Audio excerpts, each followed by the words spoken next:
welcome to Board Game Satirical News. I'm your host, Mike. I'm your host, Nick. We don't know where you live. We know that wherever it is, it's too hot. What about the Southern Hemisphere? It's too hot. It's too hot. Anyway, let's get to the news.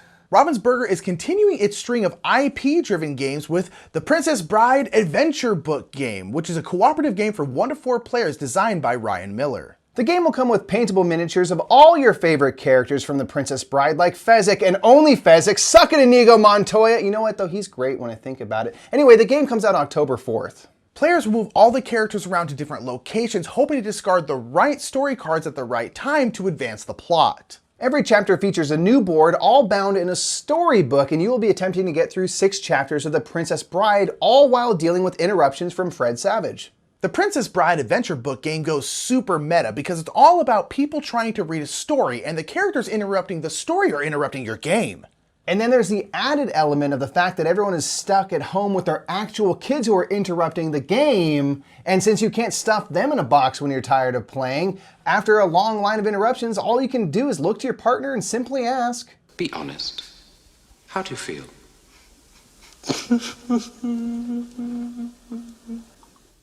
Interesting.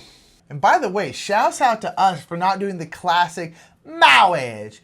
Marriage is what brings us together today impression. Like, shouts out for us for not doing that. Over at Board and Dice, you can find an interview that Diagonal Move did with David Turczi, the designer of Kitchen Rush and Anachrony, as well as many of the solo variants for Board and Dice games like Teotihuacan and Tekhenu. The interview focused on David's design process and specifically how he designs such heavy Euros and how theme gets integrated into his games. And he specifically talks about how he always starts with a system that can facilitate a 2 to 3 hour Euro game, and then he allows himself to become thematically inspired. David said he typically asks these key questions when designing a game. Who are you? What do you do on your turn? How does that make sense, and how does that create conflict between players? And how does that model the mechanism? Unfortunately, David left out his biggest question he asks: how much do I want to hurt people by destroying them with my superior brain power? For the full interview, make sure to check out the news section over on BoardGameGeek.com. And that brings us to our main story tonight. Over in the world of video games, Fall Guys has made quite the splash, but now it's about to go next level for Season 2 as they're getting into the IP game with Fireball Island. That's right, mega hit video game featuring little jelly bean people running through an obstacle course is about to have the heat turned up as Season 2 of Fall Guys will officially be named Firefall Guyland.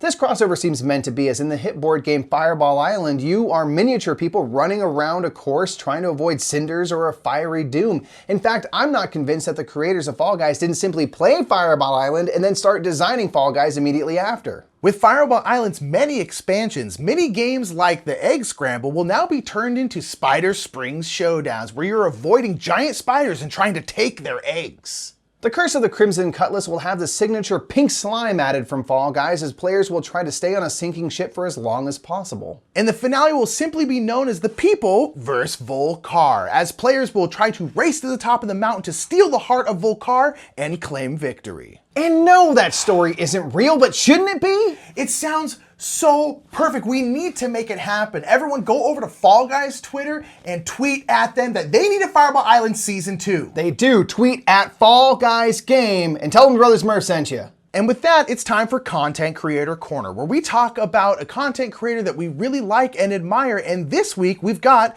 the Cardboard Kid. The Cardboard Kid is a father-daughter duo who do reviews of games aiming to find recommendations for families who are looking to game together. The Cardboard Kid herself is incredibly well composed. Much more than the bozos who run this channel. And she has great insight on whether or not a game will be good for kids because she actually belongs to the demographic she's speaking for. Basically, the Cardboard Kid is the coolest and brings a fresh new vibe to board game media, and the fact that she's already doing videos at such a high level is truly inspiring and makes our hobby that much cooler. So, if you're interested, make sure you follow this card over to the Cardboard Kid and check them out.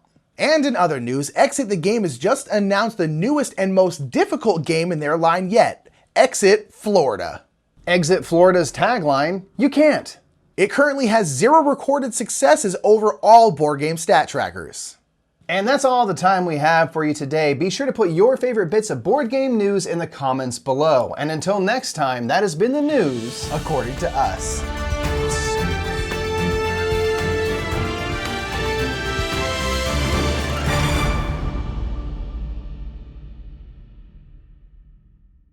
so much for watching that episode of Board Game Satirical News. If you want to check out last Board Game Satirical News, check out that video up there. And Mikey, there's a fun sketch down there. There's a fun sketch. You can see us doing stuff with Feast for Odin. That sounded weird.